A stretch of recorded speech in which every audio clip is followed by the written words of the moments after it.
Boa noite a todos. Nós vamos dar continuidade ao nosso estudo em Isaías capítulo 9, versículo 6, acerca do menino que nos nasceu, um filho que se nos deu, uma alusão evidente, direta ao Senhor Jesus. E hoje vamos nos debruçar particularmente acerca de uma dificuldade que existe neste versículo.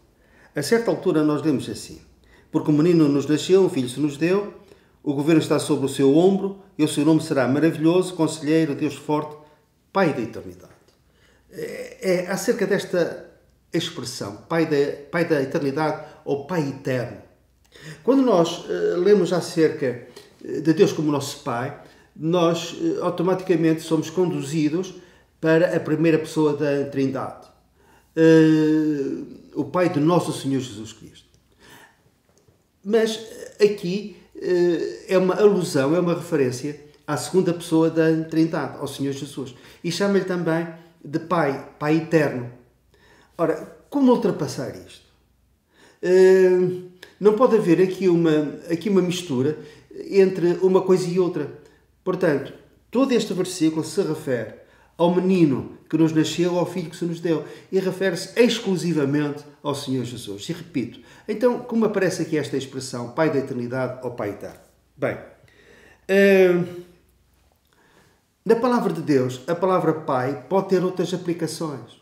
E nós vamos ver com dois exemplos. Pai também pode se referir ao fundador, ao iniciador de algo importante. Por exemplo, lemos que Jubal, em Gênesis capítulo 4, versículo 21, é o pai de todos os que tocam harpa e flauta. Ora, não quer dizer que ele seja o pai de todos os músicos, mas ele foi o primeiro músico a tocar flauta e a tocar harpa. Portanto, ele é o pai, ele é o fundador, é o iniciador desse ramo musical. E por isso ele é chamado de pai. Ora, o Senhor Jesus, também neste sentido, de ser o fundador e o iniciador, ele pode ser considerado pai. Ele estava lá no princípio, quando da criação. E nós lemos que no princípio criou Deus os céus e a terra. Mas lemos também que Jesus era antes do princípio. Porquê? Em João capítulo 1, versículo 1, nós lemos: no princípio era o Verbo. Então, no princípio, Jesus já era. E isto tem uma expressão proferida pelo próprio Senhor Jesus que nos conduz a isto. Quando ele disse: antes que Abraão existisse, eu sou. Portanto, ele era antes do princípio. E as coisas, e a nível da criação, tudo foi feito por ele e para ele. E por ele subsistem todas as coisas. Ele é o início, ele é o fundador da criação, da obra da criação. Por exemplo, nós lemos também que José, quando se apresenta aos seus irmãos no Egito, ele disse: Deus me pôs por pai de Faraó. Ora, José não era o pai de Faraó. Mas o que é que ele queria dizer com isto?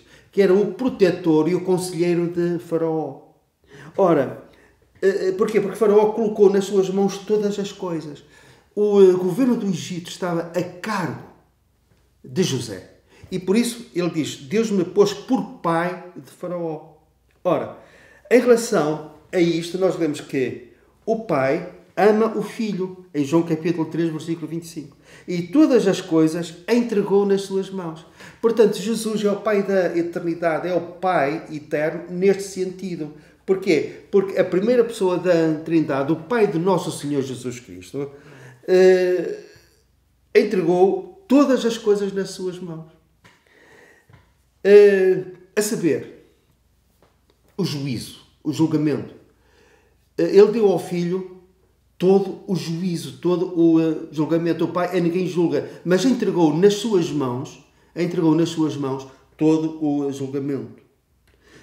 Acerca do reino, nós lemos no versículo 7: para que aumente o seu governo e venha paz sem fim sobre o trono de David e sobre o seu reino. Paz sem fim sobre o seu reino. É um reino sem fim. Portanto, o reino foi entregue nas suas mãos. Jesus disse, toda a autoridade me foi dada nos céus e na terra. O Pai delegou no Senhor Jesus toda a autoridade. E neste sentido, Ele também é Pai. Pai da eternidade ou Pai eterno. Isto também nos fala acerca do facto de que um dia Jesus vai se apresentar perante o Pai e vai lhe dizer, eis-me aqui a mim e aos filhos que tu me destes. Ele é o Pai de todo aquele que crê. Porquê? Porque Ele é maior do que Abraão. Ele é Pai naquele sentido de que por Ele nós chegamos a Deus. E somos filhos por adoção em Cristo. E nesse sentido também Ele pode ser considerado de Pai. Por outro lado, Ele é eterno. Fala-nos acerca da sua divindade. E Jesus é verdadeiramente humano e é verdadeiramente divino. Nele habita corporalmente toda a plenitude da divindade. E estamos a ler Colossenses capítulo 2, versículo 9. Ele é a cabeça de todo o poder e autoridade. Nele estamos aperfeiçoados, completos e perfeitos em Cristo. Ele é o Pai de todos aqueles que creem na verdadeira acessão do termo.